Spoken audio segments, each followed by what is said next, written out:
Okay, this is going to be my review for the MikroTik CCR2004-1G-12S+2XS router. This is something that I didn't really find very many reviews of online. I think I found one unboxing on YouTube and some other just little bits and blurbs, maybe a product plug-in somewhere, but nobody really talked about the router in depth. And I think there's a couple of reasons for that. First one being, it's a router. There's not a ton to talk about, but if anything, the Serve the Home team has demonstrated that, routers are cool, switches are cool. So I figured, let's talk about this one that I don't really see many other people talking about.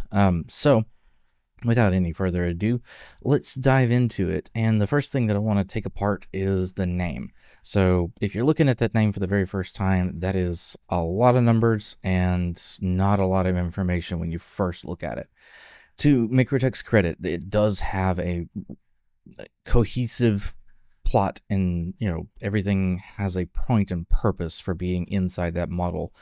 But the driver is going to be the first series of letters tells you what you're working with, and then subsequent numbers will tell you more and more information about the product. So once you kind of get a handle on it, it gives you a very quick first glance that, oh, this has 12 ports, or this has, a high-speed port, etc. So the way it breaks down is the CCR part stands for Cloud Core Router. So that's going to be the Cloud Core Router series of parts has, I want to say, 4 or 6 different models in that Cloud Core Router setup. And this is going to be one of those. The very first digit there, the 2 in the 2004, tells you that this is the second in the series. So this is a second series of the Cloud Core Router. And then the other 2 are reserved. So the 00 are reserved numbers. They're currently not in use. And then the 4 tells you how many cores this router has. So this is a 4-core router. And then the 1G tells you this is a 1 gig, has one gig Ethernet port on it. And then that's going to be your G number. So 1G, I have one gig port on there. The 12S designates that I have 12 SFP ports. These are 10 gig SFP ports. The 2XS stands for the number of 25 gig ports. So I have 2 25 gig ports on the router. And I think if I switch over to window 2, so now we can look at this router here and you can kind of follow along. So on the bottom row there, you've got the 12 SFP ports. Those are all 10 gig SFP ports. On the left, stacked together, you have the 2 25 gig ports. And then on the far right, you have the console port and the management 1 gig port.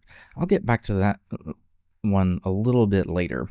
Let's see if I can switch around just a little bit here. It does come with rack ears, everything that you need to get really started here. But I did want to come to the back here. And so you've got, I haven't really seen this on many other products, but you do have a fin array on the back for additional cooling. This guy is not loud at all. So I have my home lab sitting in the same room as I'm in. And this guy is not something that stands out on noise. During boot up, of course, they will be loud, but overall, it is not bad at all. So what I want to do here today is to kind of go over a couple of things inside the router itself, talk about router OS. If you have not used the new version 4 of router OS, prepare to be blown away. Going from router OS 3 to router OS 4, or sorry, it's really Windbox, but Windbox 3 to 4 is night and day. The Windbox version 3 it looked like it was coded back in the 90s and had never changed. Version 4 brings this to a modern standard. You've got the ability to turn dark mode on and just a whole bunch of other things. It's like not just quality of life features, but, you know, again, just making things so much more user friendly. As always, these routers, all of MikroTik stuff you can do via command line if that's your, you know, native format. But for people who are kind of just getting into it or not, you know, very fluent in how these things work, having the user interface is massive. So with that said, let me go ahead and switch over to... All right, and so here we're going to be inside the Windbox software. And again, just to iterate here, there's going to be a lot of stuff that's going to be inside here that I'm going to either skip over or blur out entirely, because these do have things that pertain directly to my network, and there are bad actors out there. We'll touch on that a little bit later as well. But the primary function being, I just wanted to show you inside here what Windbox looks like and some of the really cool things that you can do inside of here. One of the things that I was doing when I first set this up was to get rid of the Deco Wi-Fi 7 router that I had. So the Deco was pretty solid, but I started having more and more problems where it would just lock up or it would die, need to be rebooted, all of this stuff. And it really wasn't the Wi-Fi itself that was the issue. It was really the Deco either just not being able to keep up with what I was doing or just being a bad product overall. I don't have a true understanding of which one it was. I can tell you, though, that after I installed the MikroTik, I have not had any of those issues. So this was a little bit of a sledgehammer to the face to try and resolve this, because to be 100% honest, this MikroTik router is way overbuilt for a home lab. But I wanted to test some of these features, to look at a whole bunch of things, and so this gives me an opportunity to grow and learn in this area. So it's not really something that is needed in my environment so much as, you know, again, with a lot of this stuff, I'm doing it to learn, doing it to grow and develop as I continue to mess with some of this stuff. So what you're looking at here is going to be one of the very first things that opens up after you do the login page for the router. And what this is going to do is give you all of your interfaces. So what you've got here are a series of SFP Plus interfaces. You've got the SFP28 interfaces down there. You've got the one here that I have already labeled. This is for my ingoing, outgoing transmission via the Verizon Fios. And then you've got the Ethernet port that is designated for management. Now, I will take a quick moment and plug in the MikroTik help guides. So if you're first getting started on one of these, I strongly recommend go to the MikroTik website for their router OS and follow along with their documentation. Their documentation is amazing. It is some of the best documentation I have seen in a long time. And it's incredibly solid. It's going to guide you through some stuff, like for me, that I didn't want to do. But I recommend just follow the whole thing all the way through. Once you get a good handle on it, then start making your individual modifications. So the one for me is that when they're doing their first time setup, they want you to bind your ISP to Ethernet 1, which really didn't want to do. For me, Ethernet 1 is going to be a part of a management VLAN where I'm going to have all of the MikroTik routers and switches and stuff have a separate VLAN that they can all run on this management port. But their documentation tells you use Ethernet 1 for your ISP. So that's where I got a little bit into the weeds, because I immediately tried to switch it to a different port. And then you start getting out of sync with their guide. I recommend just stick with it at first, get the guide completely digested, then go back and make your changes. For me, I've put this one on SFP 11, and that's my FiOS infrastructure. On the left-hand side, again, you've got that quick set. That quick set is going to be your quick and dirty. Click that button. It's going to bind Ethernet 1 to your ISP, and it works really well. You can get these routers up and going very quickly, again, with that quick set button. It's surprisingly intuitive. I'm going to come down a couple here, and this one was one that I overlooked as well, is that this WireGuard one is legitimately WireGuard. So I was trying and struggling really hard to get WireGuard properly set up on my TrueNAS server, because you can build that into TrueNAS, and I, again, was struggling with it, and this was kind of one of those eureka moments for me. Was I was trying to figure out, why I couldn't get data in and out, where the problem was, and there was a forum post where somebody was struggling with the same thing that I was, and they came up and said, well, why aren't you just using the built-in WireGuard on your MikroTik router? And I about fell out of my chair. I'm not going to open that one because that does have keys and other things inside that, but know that you can fire that up, follow their documentation. Again, they've got documentation on how to set up the WireGuard. It does an amazing job of being able to just easily get that stuff out to the outside world. I've got all my clients running, if they're out and about, they can VPN back into my network and like they're just sitting here at the house, which is just great. So bridging. Bridging is one that is super useful for me. What this does is I've set all of these SFP ports. So one of the things that I need in my environment is I have a lot of fiber interconnectivity, especially on the higher speed 10 gig side. I have a bunch of fiber ports that needed population. And so I'm kind of, not really fudging, but I'm leveraging the router in a little bit different capacity. And so the bridging allows me to take those extra SFP ports that I'm not using for like separate VLANs or anything like that and turn them into just like a switch on a standard networking switch. So this bumps up the number of SFP ports that I have on my network, which is really nice. And again, you just go through, you create the bridge, then the bridge contains all of these ports, and it works really well.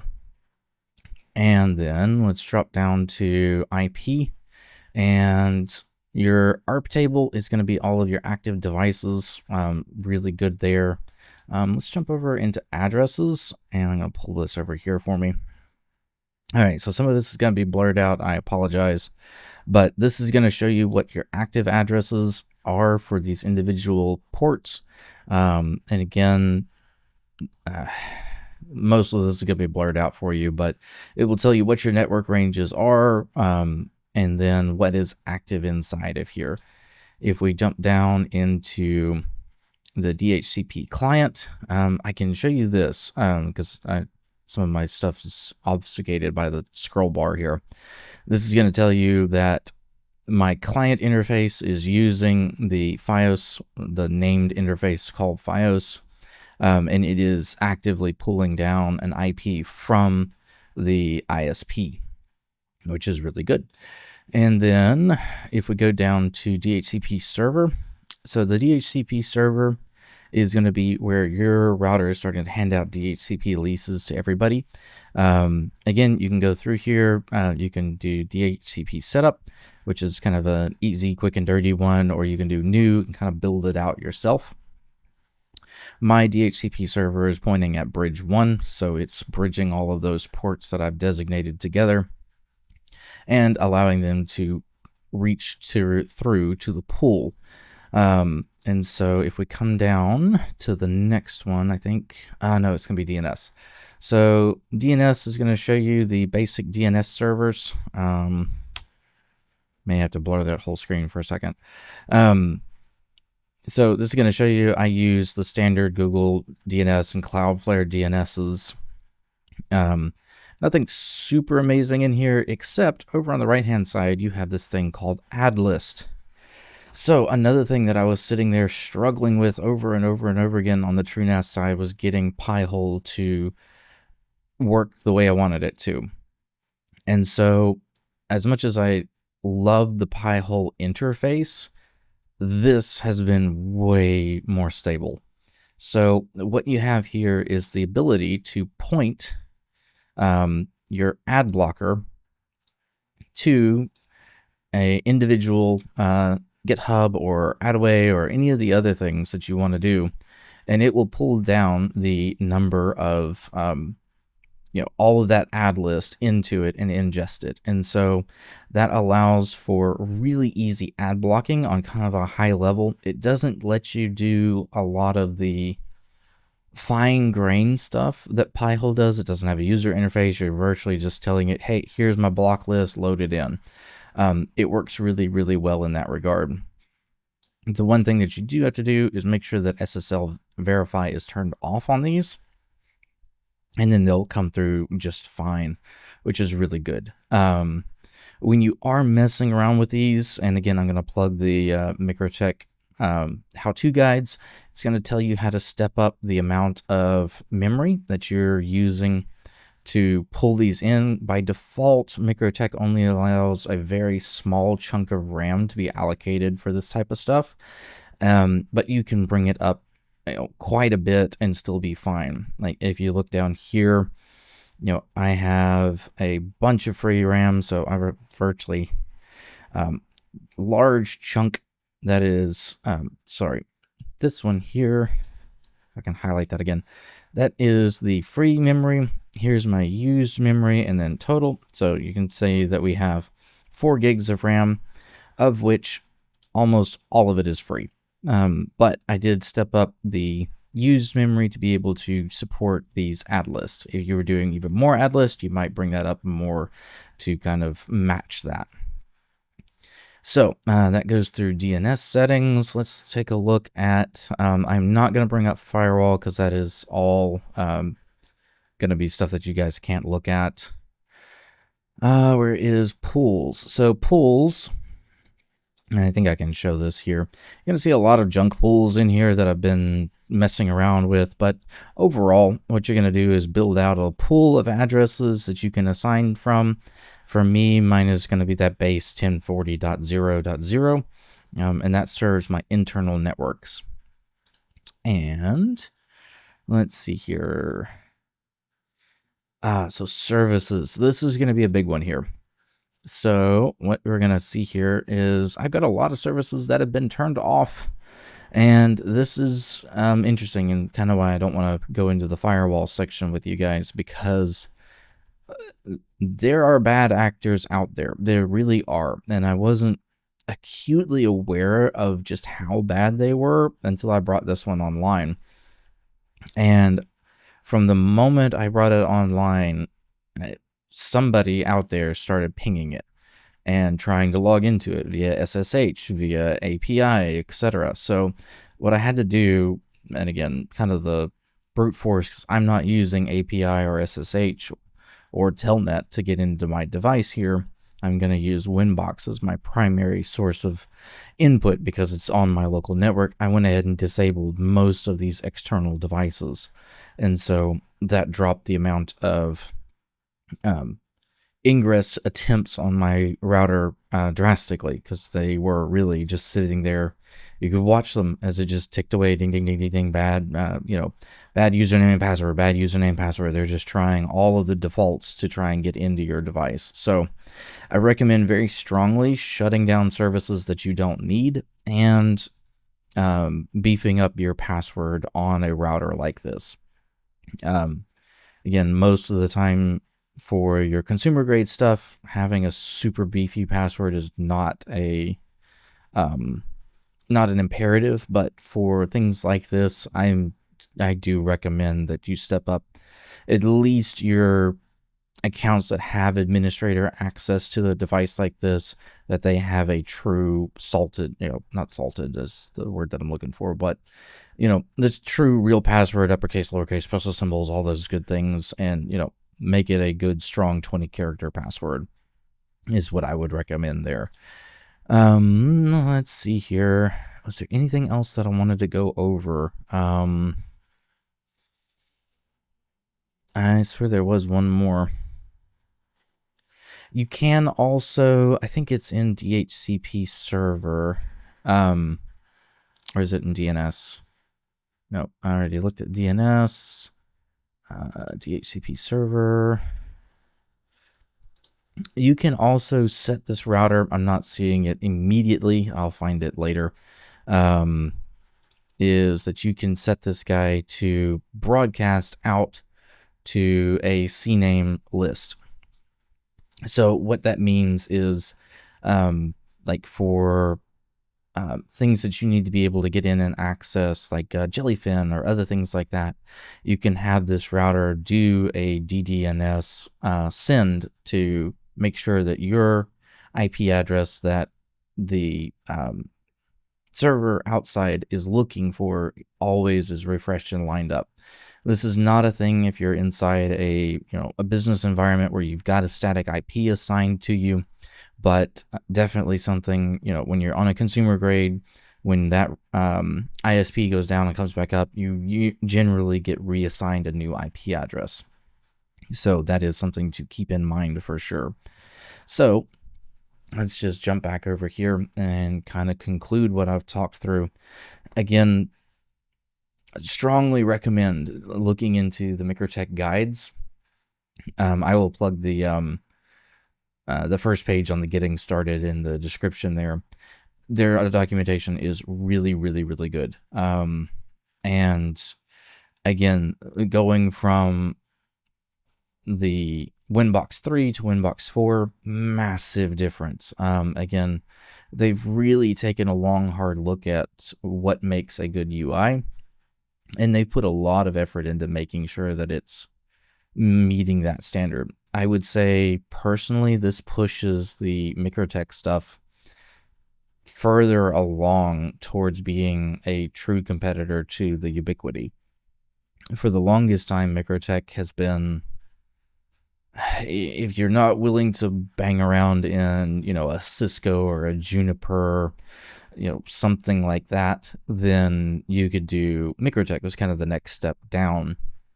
And then Ubiquiti had kind of gotten a stranglehold on the home labber, is what I'm going to call it, environment. They knew exactly what their target audience was, and they've done an amazing job of, cornering that home lab market, where I really think now that MikroTik has started pushing into that and becoming a true viable competitor.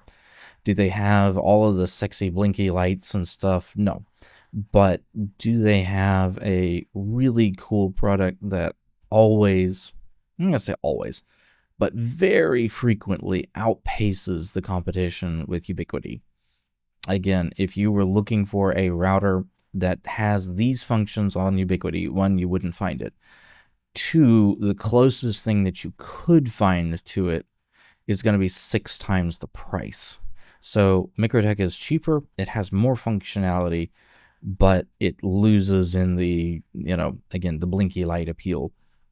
Whereas, and it's, the MikroTik doesn't have the same high-powered ecosystem that the Ubiquiti does. So Ubiquiti also has, a very strong ecosystem of access points, and just they have an entire cohesive ecosystem, and they work really well synergistically together. Whereas MikroTik is more like, bring whatever you feel like, we're going to support everything and anything. So almost a Windows versus Apple way of looking at things. And I think that's one of the main reasons that MikroTik really appealed to me, was because, one, they offered products I simply couldn't get with Ubiquiti, and then also don't care what you plug in. So again, I've got the decos are now in just a Wi-Fi only mode. They do no more of my routing or anything like that. They're just endpoints now, and that has been incredibly solid. They are shockingly good once you get them set up the way that I've got them set up. So with that, I think I've talked through everything that I was going to talk through, and I really appreciate the time, guys. It is one of those things that is kind of hard to talk about, but I think, again, there really wasn't a lot of information out there on this particular product or really about MikroTik routers in general. So again, if there is interest, I may do even more on this type of stuff. I'm going to have to see, one, how hard this video is to edit, because this is going to have, again, some spots in here that I'm going to have to blank out, and just due to the fact that, I don't, as much as I would love to, I just can't leave stuff like that running around out there in the real world for people to look at and try and pull down and mess with. So, but on the whole, I think this will be a really good kind of first look at what the MikroTik can do, and especially these high-powered routers in this type of scenario.